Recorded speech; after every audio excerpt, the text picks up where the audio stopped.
What's up, everybody, and welcome to the Occupation Nation podcast. This is Season 1, Episode 5. Today on the show, we're talking to Jessica Harmon about what it means to be a paramedic. Now, being a paramedic, as you would guess, there's a lot that goes into it. You're doing as much as you can. There is so many different steps and situations you have to try to figure out, and it's so intense. And Jessica does a really, really great job at describing what they go through exactly from start to finish, when they get the call to when they're out there on the field to what they do after that. And I just had a really fun time talking to her. And before we get into this, I want to give a special shout out to our first Patreon supporter. And that guy's name is Austin Morris. So huge shout out to Austin. Thank you so much. I can't explain how excited I am and how much and how important this is for the show itself and keeping us looking ahead. Now, I'm going to take this time to talk about what Patreon is. Patreon is a way for you listeners to help out the show and help us get new stuff. Like we need new chairs and new equipment, and all of that stuff will get rolled into what Patreon gets. So you can go on to Patreon at patreon.com/onationpodcast. Again, that's patreon.com/onationpodcast. You can go on there. There are different tiers to determine, if you want to give this much or that much or that much. And with some of the tiers, you get some special stuff. So be sure to go on there and see if any of those things work out for you. But I will say, if you don't do anything on Patreon, that's A-okay. Just by you listening really helps us out. So with all that said and done, let's get into this interview. Okay, so emergency medical services is, in the grand scheme of things, the big total, but I'm a paramedic. Okay.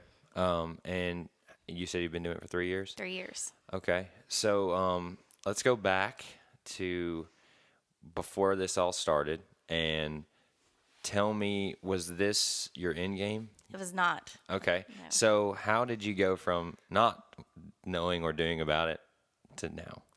So I started out in nursing school, Okay. and I hated it. Okay. I didn't like being told what to do. I didn't like, the setup. Mm-hmm. And I was like, this is not for me. I want to help people, but this is not the pace that I would like to do it at.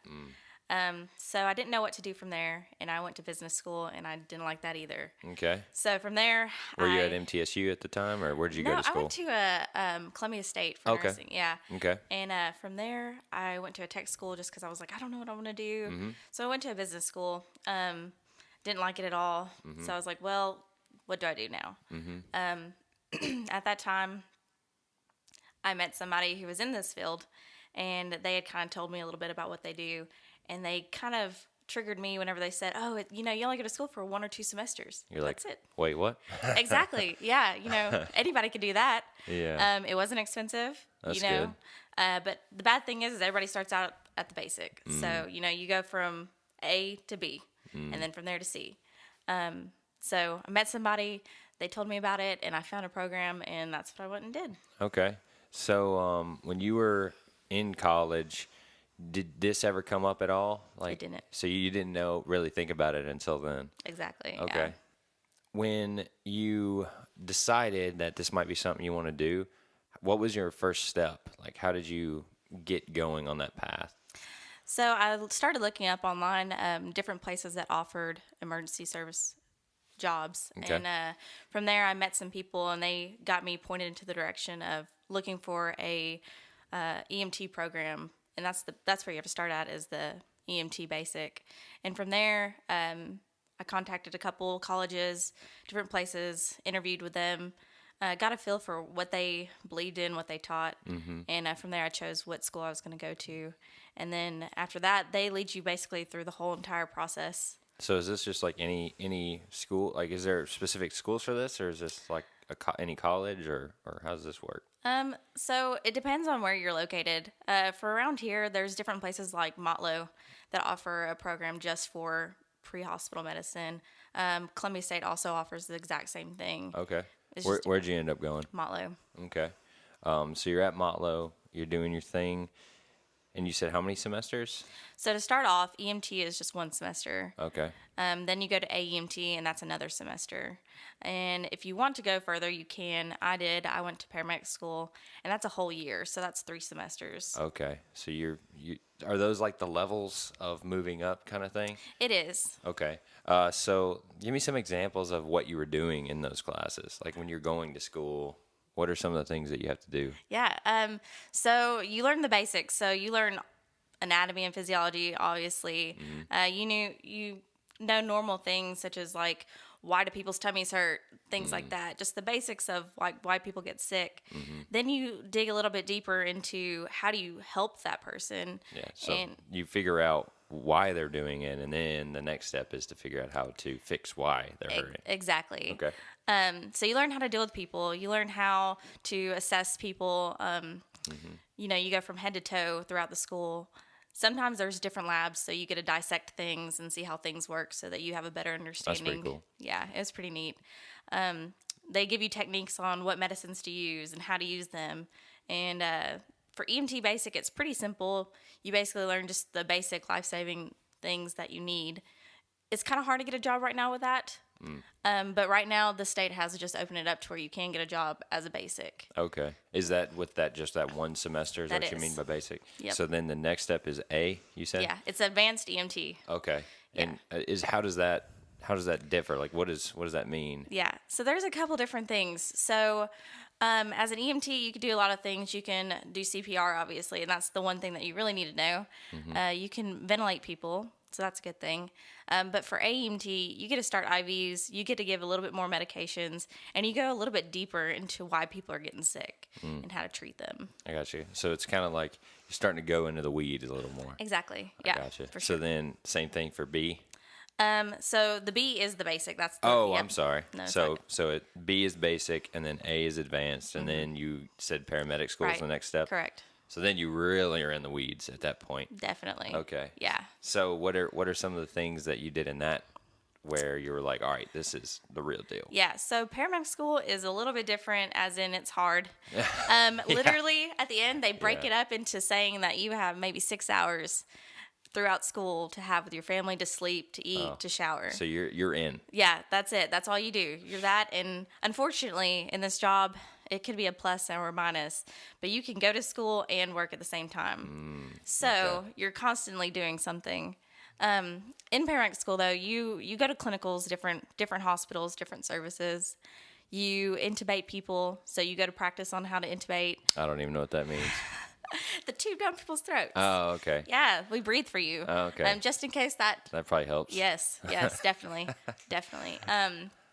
But yeah, you get a whole new drug box basically. Oh, You know, okay. there's a huge list of more things that you get to give people. Okay. And there's different tools that we get to use that other, like the AMT and the EMT can't use that we can. And I mean, you're solely responsible for your unit and everything that goes on. So what are the like steps up? Like is paramedic like The top. yeah. No. Okay. So that's another thing. That's why I was like, oh, this is awesome. So from my level, I can go to critical care school. Okay. So I have to be a paramedic for 2 years. Okay. Get some experience. Exactly. Yeah, get some stuff under my belt.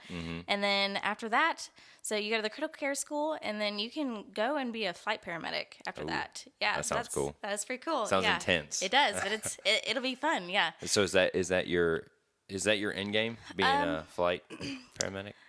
I see this field as something that you're always walking up the hill.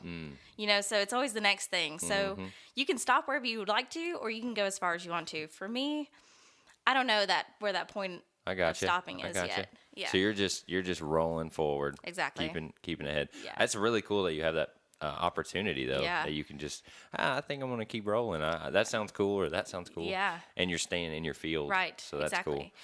cool. Another plus side to that is since I did say that I started out in the nursing field, Right. if I chose to go back to that, there's a bridge program. Ah. So if I wanted to go back, So I could there's definitely. a lot of opportunity There with is. this. There That's is. cool. So if someone is thinking about getting into the medical field, why would you say to be a paramedic? Like, what are some of the upsides? Like, this is really cool about the job, or Just getting to help people.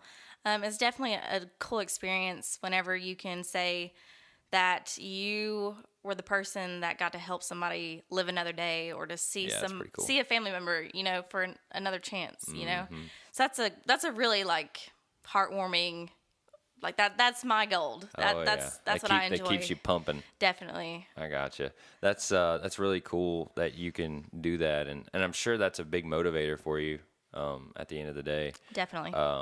So what are some of the most important things that you see being a paramedic that someone needs to have? Like some of the, I don't know, personality traits or whatever you want to call that. Okay, so you have to be independent. Okay. Definitely. It's not something that someone holds your hand through the whole entire time. I gotcha. It's definitely something whereas you can't really mess around and joke off because it's not a joke, We have a lot of downtime, so we do get a joke and play around, but, in the end... When it's game time, it's game time. Yeah, I mean, you have to be serious. You're dealing with somebody else's life. Right. It's not a joking matter at all. And so you kind of have to be able to be mature and understand that, it may not be your emergency, but it's theirs. Yeah. So that's a good point. Yeah. And I'm sure is that a hard thing that you see people like they realizing, okay, it's not me, but it's them, and I've got to figure that out. It is. You definitely have to not think about yourself or what you would do in that situation, just because you don't know. You get caught up. Yeah. Yeah. Yeah. I can see that. Yeah. And I mean, people nowadays may not know what to deal with, like a tummy ache. There's so many things going on now, and some people, a tummy ache is the end of the world. For me, I'm thinking, okay. You're like, suck it up. I'm just kidding. All right. But right. Now, granted, on the flip side, there could be something seriously wrong. Exactly. So that's where you have to use that professionalism, and you have to, like, all right, this could be a multiple of things. So do you, when you see that, do you kind of go back to what you've learned and like go through the steps? Definitely. Okay. Yeah, we have different assessment tools that we can use. Yeah, that's a better word. Yeah. So definitely, like we go, we're supposed to do a head-to-toe assessment on everybody, no matter what the complaint is. Okay. So whether it's a toe pain or you're having a heart attack, I'm still going to assess everything to make sure that there's not something different going on that we're not finding. Gotcha. So, how do you? Where's your like base camp? Where do you come out of? Like, I don't know how it works. Yeah. So. Okay. So, we have different stations, and it kind of depends on your service where you're working at. Here we have 3 different stations. We have a main station, and there's 2 ambulances there at this time, and that's in the city. Okay. So, we have 2 smaller little services that are like our south and north station. So we have one here close to the school. So they're like satellite areas kind of? Yeah, just to make sure, because there's such a huge gap from one end of the county to the other end, we want to make sure that everyone has a good chance. That makes sense. Right. So depending on where you are that day is where you go. And you start at your station, that's where you stay. It's basically your living headquarters every 3 days. Okay. So I was going to ask you, what does your schedule look like? It's different for every service. Mostly, though, they're 24 hours on and 48 hours off. Okay, I gotcha. So, could that fall on any day? Any day. Any day. Yep. Okay. For instance, you work holidays, and it just depends. It's just another day for you. Huh? It is just another day. Gotcha. So who? All right. So you're at base camp there, and you're at the station. Is that what it's called? Station. When you're at the station, and what happens next? Like, okay, we got to roll. Right. Like, so at 8 a.m. we come in. that. Right. Okay. We swap keys with the medic before us or the unit before us. Okay. We swap our drug keys. We have to keep our narcotics locked up just in case. Okay, that makes sense. Right. So we do that. We check off our truck because there's certain state requirements that we have to have everything on our truck that the state requires. So you do this every day you come in? Every day. Gotcha. Yep, and it gets checked off every single day because it could be that one piece of equipment that the crew used before that you need today. So gotcha. You got to make sure it's in there. Exactly. So you check off your truck. You get with your partner. You have a normal partner usually. Okay. So y'all check off the truck. After that, you just wait. Is that the same partner like every day? Like you two work together every day? Usually. You can swap in this field with different like swap shifts. Okay, I gotcha. But usually, you're with the same exact person. Okay. Unless you have problems, then you can be I but with a got you. different person. I just didn't know if it was like every day is different or if it. Yeah. Okay. Yeah, it depends. Okay. So you go from that and you just wait on a call, and you never know when one's going to come in. It could be in the middle of your checkoff. It could be as soon as you walk in the door. So that takes precedent upon anything, obviously. Exactly. So Yeah. whatever you're doing. You drop everything. So when go. you get the call, what happens in the station? Right. So we all have our radios, and whenever we get toned out, it depends on who's up for call that morning. So say I'm up for call and we get a tone, our radios will beep off. And then the dispatch will give us information on Unit 41, I need you to go to this address for this. Okay. So then you get up, you have 2 minutes to get to the truck and check-in route. So whenever you get into the truck and check-in route, the dispatch will come back over and give you more information on the call. So are you the driver? I am not. Okay. The EMTs and the AMTs are usually the ones driving. You're in the back? I'm sitting beside them at this Oh, time. okay. Right, until we get the patient, and then I'm in the back. Gotcha. Okay. So y'all are, what'd you say, in call-in route. route? Yeah. Call-in route? Yeah. Okay. So are you on your way yet? We are, Okay. yeah. So you're on your way. Yes. Now what? Now, with the dispatch information that we were given, we have a code book, and we can look and see, well, this is what's going on with the patient. Okay. And we can call them if we're unsure of what's going on. But we kind of prepare ourselves for the code that they give us. If, let's say, it's a chest pain, we can go back through our protocol book and look and be like, okay, well, we need to go through these steps. So you're doing this as you're going there. You're like, Exactly. okay, you're kind of trying to get an idea of a game plan when you get there, what to do. Okay. Definitely. And you talk to your partner. If you've got a good partner that you've been working with for a while and you trust, you kind of both already know what to do. Mm-hmm. So you don't have to really tell them everything that you're going to need. Gotcha. So it just depends. Like I said, if we're going to go on a chest pain, my partner knows that I want to hook them up to the monitor. I want to know what's going on with their heart. And then I would like to know, their vital signs. Are they dying at this point? Or is this something that can wait a second and we can get more information? And how do you learn those things? Is that just through experience, or I mean, it's a little bit of school probably for sure, but it's also just being out there and seeing it and Definitely being able to react. Yeah, I would say it's definitely 80% of what you're learning. Yeah, and it's definitely experience for sure. Definitely that 80% is definitely learning through the job. Yeah, it's day to day. Everything's different. Still with everything that I know already, I'm still learning things every day. And that's just the joy of this field. Yeah, and you're seeing all kinds of different stuff. You never know what you're going to see, I guess. Exactly. So going back, you get to the place. Now what? All right, so we get there. We go to the patient. Now, depending on if this call came in like it was a violent situation, we may have to wait for cops before we go in. Gotcha. But if not, we usually go to the front door. Usually someone's waving us in. We go in, we find the patient, and they're in some of the craziest places you'll never even imagine. But when we find them, we get to them, and we kind of ask them what's going on, get kind of a general appearance of what the situation is going to play out.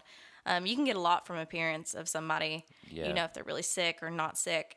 So we kind of just base it off of how the patient's looking at the time. And then, like if they're on the ground, eyes closed, not moving. Exactly. It's so, like, I'm checking a pulse. I'm making sure they're breathing. Yeah. And if not, then we're going to be starting CPR. We're going to start ventilating the patient. Gotcha. And unfortunately, at that point, we are in the home. We do have family around us. Yeah. So we have to be careful of what we say and do because they may not see it the way we You can't do. just be like, they're dying in here. Exactly. You don't want to do that to somebody because that's Exactly. That's I wouldn't their loved want them to do one. it to me because I'd be like, I know. Yeah, definitely. It's definitely a different game plan when that happens.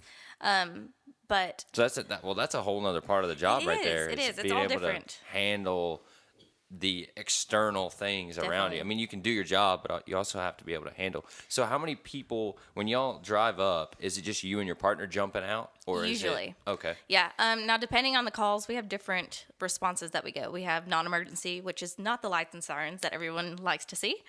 And then we have emergency. Depending on where the location is, depends on whether we're going to have first responders there or not. So your local fire department people or, certain fire departments have specific first responders that they have that will respond to calls within a city limit range. Gotcha. So if they come, then it's usually about 4 people total, 2 of them and 2 of us. Okay. And then I said it like if it's a violent situation, then it's probably going to be 2 of the first responders, 2 EMT and paramedic, and then some police. Exactly. Gotcha. So you're assessing the person, and then you determine what to do based off how they look and what else is going on with them. Yeah, and what they're complaining about, definitely. Gotcha. Yep. Okay, so we'll just say they're doing something's wrong with them. Do you jump into action there, or It depends. Yeah. it just depends on Yeah. how they are? I mean, if we have a jump bag. Okay. So this piece of equipment is something that has a bunch of equipment in it that we may need to help somebody right then and there. For instance, I've had a call before where a person was on a utility vehicle and they were unresponsive. Oh, And they're okay. quite a big person, and we could not get them out enough to treat them. Oh, man. So what we did was treat them right then and there. Gotcha. And that's where that bag comes in. Exactly. It has a bunch of stuff that we could use really quickly. It has IV set up. It has stuff to intubate people Okay. if they're not breathing, stuff like that. Okay. So you've done your thing now, and we'll say you got them back to some. What is your? I don't want to say what is your goal, but like what is your feeling when you know that okay, they're better, or they're doing better, or I don't know what that line is. Right. And there really isn't. It's kind of hard to say. We always think 2 or more steps ahead. Because, I mean, for instance, I could give somebody a medication and they act bad to it. Now I need to know what to give them now because I just gave them something they're allergic to. Gotcha. So you're always thinking ahead of the game. So once I get caught up to the point where I feel like this person is going to be okay, I have to go back and reassess. I gotcha. And then from there, So it's never like, okay, hey, we're good. See you later. Exactly. Yeah. I mean, until you get to the hospital. Yeah. But, Yeah. but before that, you're constantly just trying to find the main cause of the situation. And no matter if they're better or not, you still have to keep on searching for what's going on. Yeah, that's what I was going to say. It sounds like even if they're okay, you're still just, your mind Definitely. is just, your gears are turning. Definitely. So after I don't know okay, so you do your thing. When do they go to the hospital? Right. So when we see them in the house, Mm-hmm. we usually depend on, is this a load and go or a stay and play? So about what we mean by that is load and go, like, okay, we got to get out of this house. We got to get you in the ambulance. We got to get you to a hospital now. Okay. Stay and play is kind of like, well, you're not going to die in the next couple minutes. So we're going to try to get more of information from you, and then we're going to try to figure out the plan that's best for you. Gotcha. And then we'll load them onto our cot and then put them into the ambulance at that time. Is that still just another one of your calls? Yes. Gotcha. Yep. It just depends. Every day is different.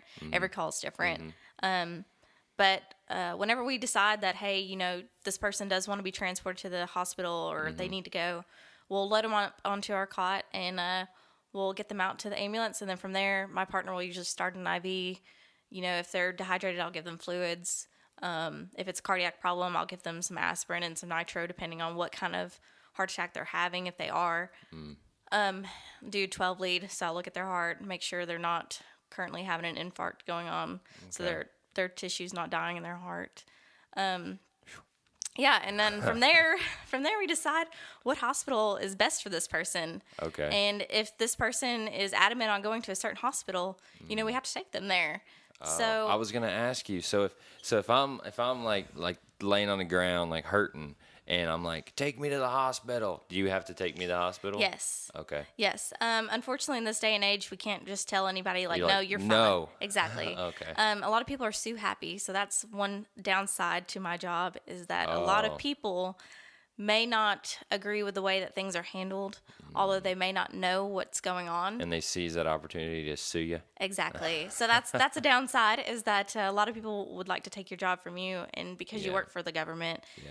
they feel like there's a lot of money in there, but there isn't. So, like, all that's right. debunked. Like, all right now, quit with the suing. Exactly. people. Exactly. We're just trying to help you. Okay. Like now, I mean, I'm sure there's cases, but if I'm just doing my job, like, all right. Yeah. So they're like, take me to the hospital. So that turns into a load and go at that point. It does. It turns into like one of those things where it's like, okay, well, what hospital you want to go to? Yeah. Let's get in. We're still going to look at you. We're still going to assess you and treat you like any other patient, because it's like I said, it's not our emergency, it's yours. Yeah, exactly. So- and you're still, I mean, you have to do your job. It's not, you Exactly. can't just be like, oh, Oh, you want to go to the hospital? Okay. All right. Just climb on in, and we'll drive you there. Yeah, exactly. So I mean, everybody gets the same treatment. Mm-hmm. It just depends on everything though, on how we go to the hospital, whether we go emergent or non-emergent. Gotcha. Just those things kind of That's come into lights play. on, lights off. Right. Okay. So if they don't say that, and you have to choose the hospital, is it just about proximity? Is it about what's wrong with the person, or? A lot of things come into play. And do you make that call? Like Yeah. you? Okay. Yeah, definitely. Because some people may have just moved here. Or on our case, we're so close to I-65, we have a lot of travelers. So they don't know the hospitals around here and what they can provide. So we kind of look at what's going on with the patient. You know, our obvious traumas really go to Vanderbilt. I mean, if it's something that we're really worried about, like you could have a head injury or something, or, you know, lots of broke bones, then we'll take you on to Vanderbilt because they're probably the Gotcha. best people for that. Yeah, I mean, if it's me, I would want to go there too. Right. Like, I don't know much about all the hospitals, but you just Right. know, you kind of have like this idea. You're like, oh, Vanderbilt. Okay, let's go there. Exactly. Yeah. And, you know, with that being said, that is kind of one thing that people do to us. They're like, oh, well, I want to go to Vanderbilt. And there may not be anything wrong. And they think that just because they call an ambulance that they're going to get a free ride into the ER and they get to just go straight to a room. And that is totally not true. We Yeah. take people to the waiting room just as much as we do into an actual I could room. see that being a big thing you have to deal with. It is. Because It there's is. like this idea, even, I mean, I'll be honest, I was thinking it, and I was like, oh, yeah, you know, I'm in the ambulance. Move out of the way, people. Yeah, definitely. And that's one thing that a lot of people think, but it's not true. I Not true. gotcha. Okay, so you just got to you make that call based on how they are. So is there any, give me an example of when you don't go to Vanderbilt. Okay, so chest pain, right? If it's not something that I'm like really concerned with and there's not some underlying issues that I'm more concerned with that needs to go to a further hospital, Murray Regional is a good place to take cardiac patients. That's where I was born. Go Yeah, Murray me Regional. too. Me too. Yeah. Yeah, definitely. And like for instance, a stroke. If someone's having a stroke, then I may take them to St. Thomas West. Okay. That's a good place to take them for that. Okay. So, I mean, it's a lot of calls you have to make in like this, Yes. like, I don't know how long you're there. What's a normal, like, I mean, it's probably changes, but It does. obviously you probably try to be as fast as you can, but Right. efficient as you can. Right. So, on a normal day-to-day basis, depending on like a normal call, it could be anywhere from an hour to an hour and a half. If we do have to go to Nashville, that's usually about a 3-hour trip there and back total with the whole entire treatment on scene, everything. Okay. Phew. Okay. Yeah. So, I mean, you're doing a lot there in Yeah. that short of time. Right. So, I want to kind of switch gears and go into how did you get your job? How did you end up where you are now? Okay, so like I said, I knew a couple people that were in this field already, and I asked them, you know, like, how do you go about this? And they were like, well, just contact your local service. You know, every county's got one. If not, there's somebody around here that knows one or something. So you go and you just walk up to any service, or you can look online. There's different places around here that are hiring online.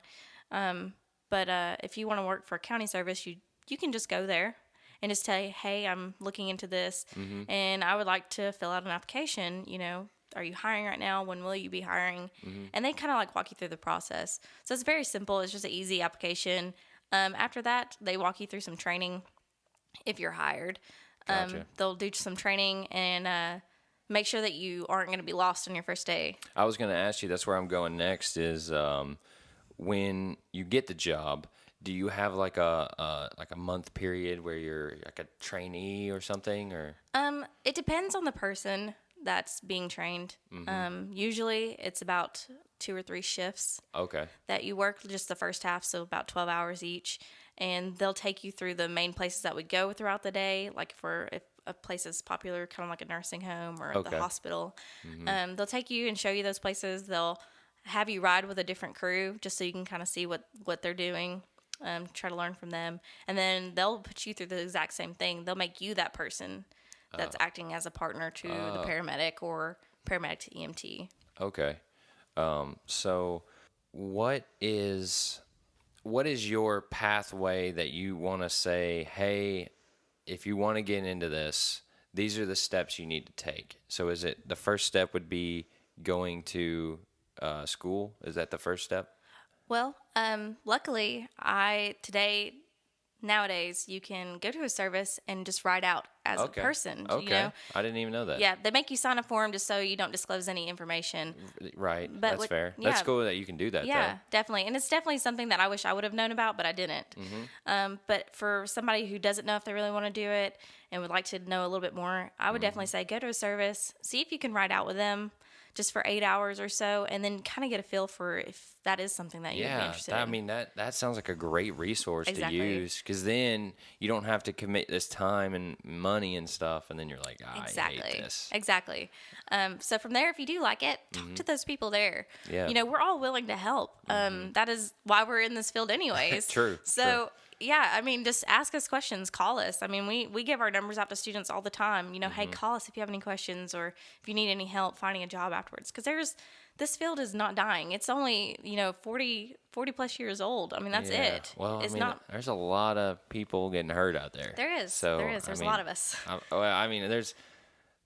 That sounds like it doesn't sound like it's going anywhere. It is not. I'll say it's like hair cutting. Yes. That ain't going nowhere. Exactly. Paramedics ain't going nowhere. No, it's not. And definitely we're hurting for people now. I mean, it's a field where you're definitely going to have a job when you get out. I feel like it takes a special person though to do it. Because I am way too weak to be doing all that. Yes, if you don't like blood, do not even try. Yeah, that's a whole nother thing. No, no blood for me. No vomit sounds, no nothing. So you got to be ready for all that stuff. You do. And I'm assuming, do you see some pretty rough stuff? I do. It's pretty amazing the things that people can do, that our bodies can do, and it's hard to explain it to somebody because you look at something and you're like, oh, that's just on TV. Yeah. TV does not do it justice. Oh, man. You know, like you see, oh, that person just got smashed by a vehicle. No, that's nothing. Oh, man. that is not. So that's a part of the job that if you are looking to go into it, you need to be ready for. You do. You need to have a strong family or friend base. You need to have people that you can talk to. And you have to be able to leave it at the door almost. Exactly. Definitely. For sure. I have a great mind that is, as soon as I do something, I can wipe it out of my brain and act like it never happened. And unfortunately, for some people, they're not like that, and they carry it home with them. That'd be me. Yeah. I'd just be laying in bed, like, thinking about it and stuff. Like, and I mean, sometimes you do. I mean, unfortunately, there's a lot of sick children out there, too. Yeah. And that one is definitely the worst. So, if you already don't like dealing with children or you are in love with children and, you're scared to see them hurt, probably don't want to do this. Probably not it. No. Yeah. But, I mean, unfortunately, it is what it is. How do you deal with that, I guess, is my question. It depends on the person you are. For me, religion's kind of a strong thing for me, so that kind of keeps me based. But the way I go into a call with different patients is, well, what if this was my family member? What if this was my child? Gotcha. So I have to understand, because we don't only take care of the patients, but we have to take care of the patients' families. Right. So, you're dealing with a mother of a newborn child, and this is their first, so that, they're scared to death. I can't imagine. And we don't tend to think about that enough. But I tried to make sure that they know, hey, this is what I'm doing to your child, okay? This is what's going on right now. I'm trying to fix that.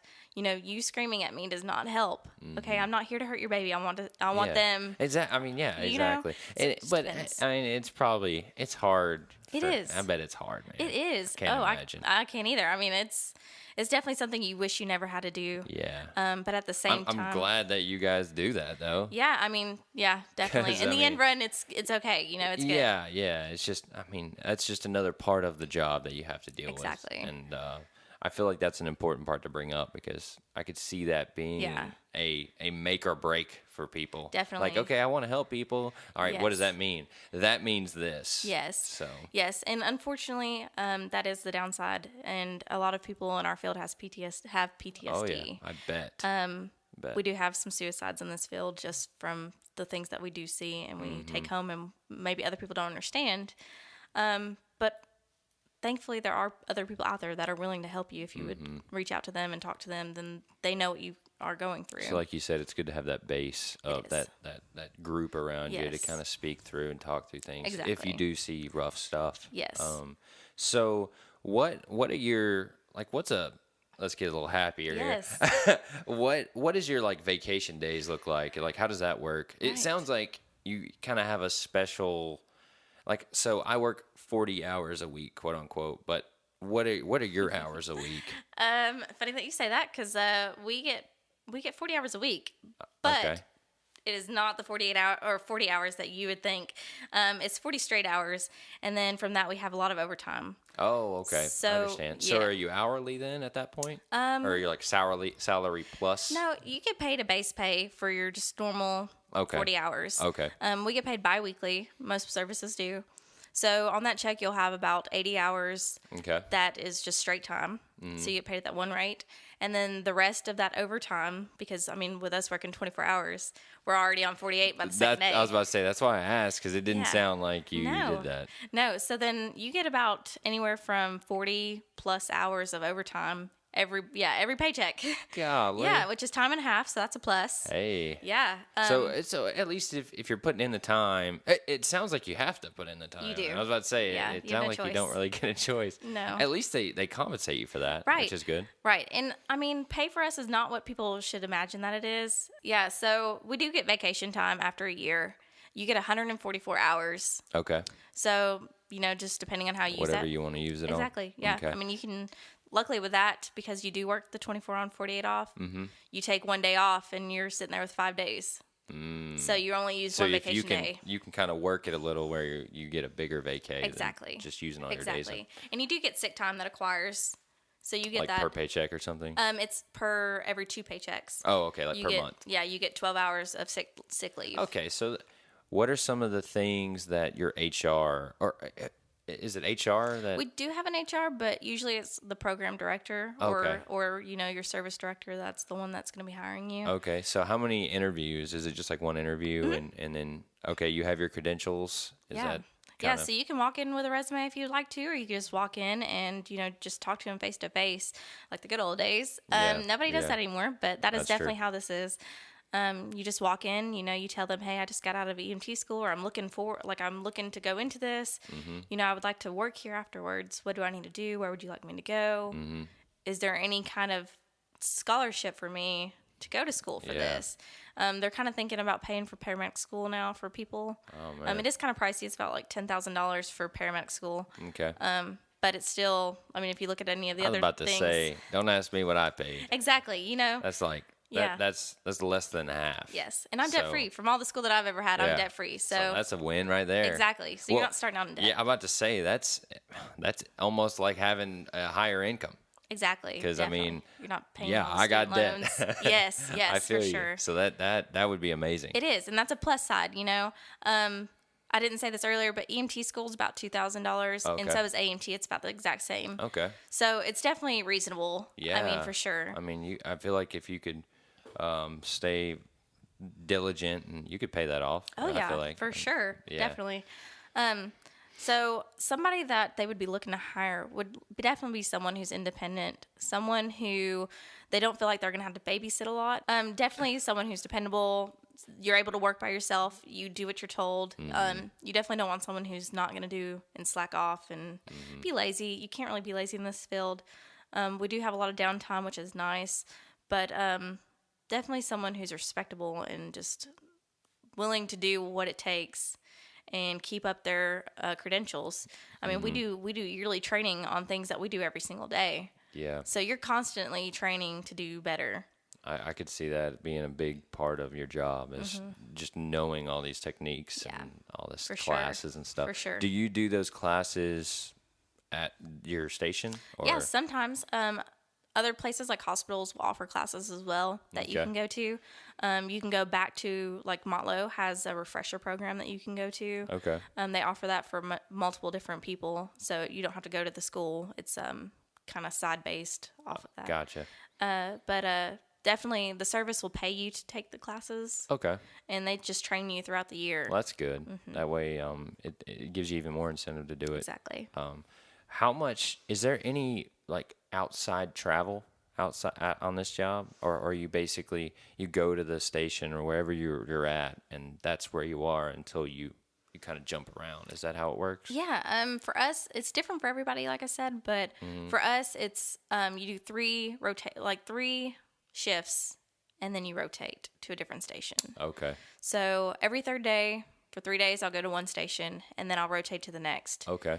So it's a constant rotation with us. Some services will bid on the station that they would like to be at, and if they get it, then that's where they'll be for that whole entire year. Oh, okay. Until they So rebid. if you're like, all right, I really want to be here, you have that possibility. Exactly. Okay. So tell me about kind of more into who you have to interact with, who you have to deal with. Right. So you've got the patients, you've got the family, you have your partner, and you may have some bystanders sometimes that witness somebody falling or collapsing.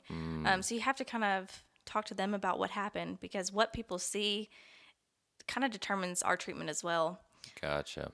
From there, we're talking to dispatch constantly of, hey, we're here, we're okay, we're going to be going to this hospital. Okay. We're constantly telling them what's going on so they have a record of everything that happens. Gotcha. From there, whenever we get to a hospital, we call in a radio report, and we tell them a little bit about what happened to the patient and what their state is now. Okay. And then after that, we get to the hospital, we're greeted by nurses. It's not like Grey's Anatomy. There isn't a bunch of doctors waiting for us. That's what I was thinking. Yeah. There's not a bunch of doctors waiting at the door for us. But whenever we go inside, we go to the nurses. We tell them about what's going on. They put us in a room. From there, we're telling the nurses about everything that happened throughout the call, all the medications we had to give, what the patient complained of. So it's kind of like a handoff. So It is. this is what we did. Here Exactly. you go. Yes. And sometimes, depending on the hospital, like Vanderbilt, for instance, you do get a room full of people, and they're usually a lot of doctors, a lot of nursing staff, a lot of patient care advocates, and you have to make sure that you are able to give them all a full report on this patient that you just brought in front of all these people. So you got to be you have to be able to communicate and speak clearly about exactly what you did before. Exactly.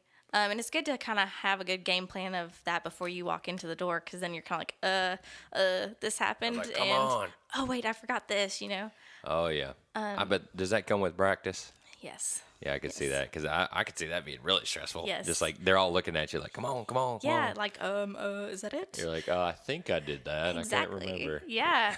So it's definitely good to talk to people in this field. I mean, if you don't talk to anybody, you're not going to know what's going on. But we do deal with doctors. We deal with physical therapists, nursing staff, anything medical you can think of. We deal with it. The flight crews, I mean, they don't just land and get the patient. I mean, they have to come into our ambulance. Because you're the person there. Like you're Exactly. Are you usually the first person there? Yes. Gotcha. Yeah, and that's a big thing. It's either us or the first responders or the police. We are definitely the first people there. And from there, our story is kind of what outlays the patient's care throughout their stay at the hospital, or what the doctors and nurses are going to do from that point. Exactly. Yeah, definitely. So I could see that being super important. Definitely. To be level-headed and be able to handle all that stress at that moment. What do you think it takes to be successful and to be able to be happy? That's a good one. I feel like it's all person dependent. But it's got a lot to do with, how would you want to be treated in that situation? So that's how I kind of base my success on. We are human, and that's all we can say about that is we're human. We all make mistakes. But always trying to stay up on what the new technology is coming out, how to use your equipment better. If your service gets new stuff, you need to learn how to use it. You need to go to these classes and understand, these new findings. CPR wasn't always 120 beats per minute. It was more of like, oh, well, just pump on their heart 80 times a minute. Things have changed since then. Yeah. And you kind of have to stay with the times and understand the things that are going on in the medical field. So you kind of just have to stay up to date and go to classes and learn more about what you can do. And just experimenting, I would like to say, is one way to find out, well, is what you're learning is actually true or not?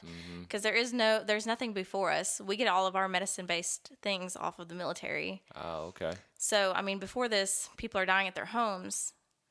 in the United States, you know, people are dying at home because they don't know what to do and they're not getting to the hospital fast enough, or, you know, they're not getting things taken care of that need to be taken care of right then and there.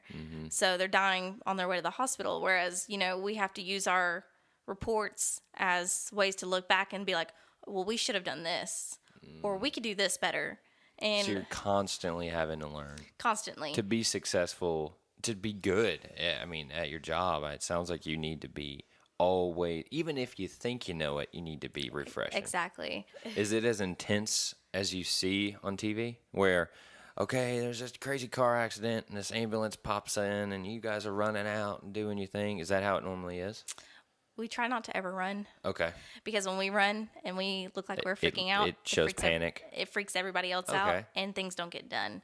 That is another thing that you really need to have, is just that strong head on your shoulders to be able to tell people what to do, because you're the leader. And me as a paramedic, I'm in control of the whole entire scene. So if it's a car wreck and this person needs extricating, you know, if they're not able to survive extrication, then we have to figure out something else to do so that they can survive that. Because, I mean, they may not be breathing. And so someone has to get inside the car, which is usually me, because I'm short and small. So I have to get into this. Get in there. Yep, I have to get into this car and start ventilating these people so that they have a chance of surviving once we are able to get them out of the mangled car that they're in. Sometimes it works and sometimes it doesn't. It's just depending on, hopefully, that one person that saw that car, you know, tip over a wreck, calls 911 immediately. But I mean, that's just with the job. So Yeah, I could see that. That's rough. yeah. So sometimes it's eventful and sometimes it is not. I didn't think about the not running thing, though. Yeah. I made the mistake of running in school once, and someone like, yelled at "Don't me. run." Yeah, they're like, "Oh my goodness, when you're running, then everyone else is gonna freak out." So it's like, Which okay. makes complete sense. Yeah, I mean, so no matter how scared the person is or how scared you may be, you can't show it. You have to put on a front. You're exactly like being a doctor or a nurse, where you have to, in your head, you might be thinking, oh my Lord. But Yes. outside, you're like, Yes. okay, this is what I have to do. You got to, I don't want to say save face, but you Yeah. got to put on this act Yes. where you're in control. Everything's okay. It's fine. Yes. Okay. And honestly, you need to keep the patient always, you know, talking to you. Like that's the big thing is, you know, make sure that they feel like they're going to be okay. Because usually when they're not going to be okay is when they're going to be telling you, hey, I don't feel good, or I feel like I'm going to die. And when people say that, Yeah. you know, things start to happen and you're like, okay, this is serious, you know, step it up, drive us there faster, because this person Yeah. is not going to make it. But you can't tell them that, you know, you keep on telling them, no, you're going to be fine. You know, Yeah. you know, just keep on breathing, keep on thinking about happy thoughts, think about your family, you know, we're about to be there, you know, just a few more minutes. Right. So you have to keep on being somebody's coach, I guess. You have to keep on like cheering you- them like, on. Yeah, and, you're going to be good, even if they're like, I am Yes. not good. Okay. Yes. Definitely. I will ask you this: when you're at the station, what are some of the things you're doing while you're there? Are you guys just like hanging out? Are you like practicing? Or I don't know. Right. So it depends. Certain stations, it is like a house. Okay. So, I mean, it's like your third family. We make jokes. Like I have a work wife. So, you know, we can either bring our food there during the day, because we do have 24 hours. We don't get a lunch break. You know, call happens, we go. It doesn't matter if we're in the middle of eating our sandwich or... So you just eat whenever you can. Exactly. And you sleep whenever you can, because we do work 24 hours. Yeah. So, a lot of people on the outside feel like that's like, oh, y'all are getting paid to sleep. And yeah, sure, it seems like that sometimes, but you don't understand is we're paying to be ready to come to the call. Yeah. You Because know? when it's game time, like Exactly, I said, you know? like that little 3-hour span is like way more stress than I see in a whole day. Yeah. So, I mean, So, yeah, definitely being I ready. feel like you earn your pay in those Yeah, those moments. Definitely.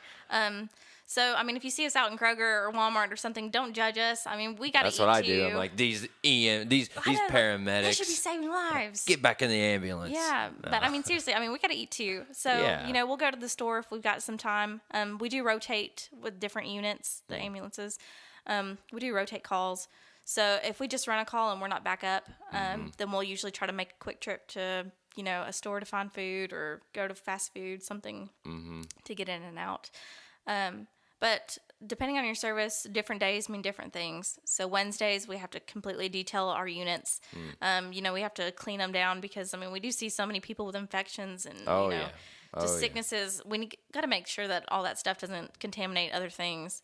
So we have to thoroughly clean out our ambulances on Wednesdays. Saturdays are building days, so we have to clean up our building. Oh, okay. So we just basically do a deep cleaning throughout the whole entire station. Okay. After that, certain other days you may not have as many calls, so you may just try to brush up on paperwork that you have, or book classes, or just schedule yourself for different things. You can always get online and look up different resources to train more throughout that time, or you can just take it as time to relax. If you're going to school like what I was doing, on my downtime, I just had to study. I just pushed my books, did my homework. Yeah, for to sure. get through school. For sure. But Is that when you were a EMT going to be a paramedic, or? yeah, at that point I was an AMT because they weren't AMT. hiring basics at that time. Gotcha. So I was an AMT and I went to paramedic school. So how that goes is you work one day, you go to school the next, and then you have a clinical the next day. So you go to a different service. It could be a local Nashville Fire or anywhere else like that. And you go and you put out the things that you've learned and try to act as their partners so that you get a bunch of different training. Intense. Yeah, it is. It's interesting. You get to see a little bit of what else goes on. Yeah, for sure. Definitely. For sure. So you're at the station and you get a call, you do your thing. When you come back, what is the situation, as in how fast can you go do another one? Okay. Depending on after we get off that call that we were just on, it depends on what we used. If it's something that we only have one of on the ambulance, then we usually call ourselves back unavailable. Okay. And that's just because we don't have an equipment that is vital. Yeah, that makes sense because you don't want to go somewhere and be like, oh, I don't have that Exactly. thing. That's not a good look. It is not, and it's definitely hard to explain. That's what I mean. Like, And this person's also- on the floor and you're like, Yes. oh, wait, I don't have that, so let me. Exactly. That's not a good. Yeah, so luckily we do carry multiples of a lot of things on the ambulances, but there's some things that are just so expensive that we only carry one.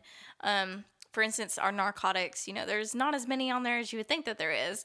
So when I use some, I need to go back and get restock, or else if someone else calls Yeah, and it's something and they may need it. Exactly. I gotcha. And I don't have it, then I'm kind of have other things that I need to use or could use.